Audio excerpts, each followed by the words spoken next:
As you're growing things, particularly edible plants in the garden, you need to be able to boost this on a regular basis. More often than not, using organics hasn't been able to sustain the plants, and that's led to disappointment. And that's why this one is so impressive.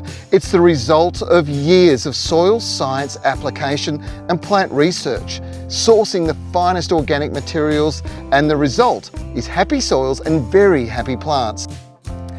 So this is a truly certified organic product, and it's got a great mixture of fish emulsion, humic acids, proteins, all the things that make your plants super healthy.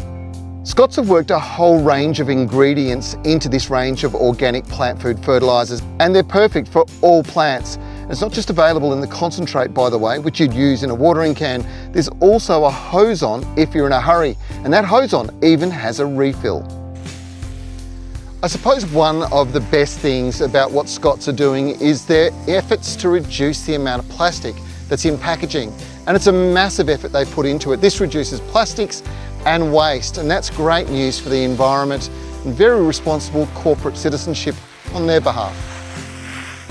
When it comes to application, follow the instructions. My advice is to apply over the foliage and then over the soil, and try and do it every few weeks. This fertilizer is delivering nutrient-rich produce to the table and great flowering results as well. I'm really impressed, and when I do this and turn the soil over, all you see, of course, is earthworm activity, and that is the ultimate test of happiness in a soil. Your plants are going to do incredibly well as a consequence of applying this.